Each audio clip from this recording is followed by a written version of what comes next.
classification notes. So the first thing you want to do is take your paper and you're going to go ahead and fold it like this. So after you fold it, it should look like this, and you open it up and it looks like this. Once you have done that, make sure you fold it first, then after you fold it, you can cut out the reflection questions. But if you do it the other way, it's gonna make it a lot harder to fold it neatly. Okay, so now you have that, and I'm gonna get rid of those old ones that have changed. So in your table of contents, you can go ahead and put classification notes, and this should go on page 9. And if yours is a different page, that's okay. The thing that you want to make sure is that the notes go on the right side of the page, and then your reflection goes on the left side of the page. So I'm going to go ahead and glue my reflection to the left side of the page. I know it seems weird, but there's something about your brain and processing that it's better to have the reflection on the left side and the notes on the right side. If you're curious, look it up. Okay, and then you have that, and now we're going to just glue this part. Make sure you don't glue this little area where the reflection question was. Otherwise, it will be sticky and gross. And then you can just put it right here. Beautiful. Okay, so you can always refer to your study guide. It will help you when you're doing notes or studying. Classification notes. So classification is the process of organizing things based on similar characteristics.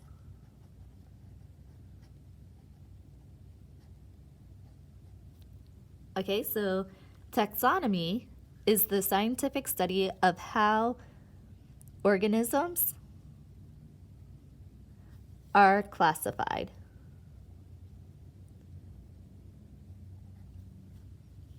So we talked about this last time, and so the first thing I'm going to do is dear King Philip came over for great spaghetti, and then I'm gonna fill it in using this. So domain,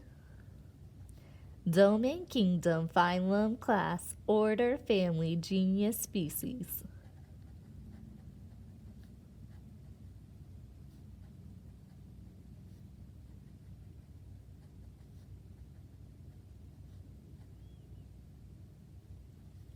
Okay, so you have this from most general to most specific. Now, here, the system used to determine the scientific name of an organism using the genus and species is known as binomial nomenclature. So, all animals have a name that is given to them that they can be referred to all over the world. And this happens in the languages most often of Greek and Latin. So if we open this, you'll see examples. So humans, for example, common name, humans. The scientific name for humans, you take our genus, which were under the Homo genus, and then our species is sapiens. So our scientific name, the name that humans are known for around the world, is Homo sapiens. One thing I want you to note is the name is always made of the genus,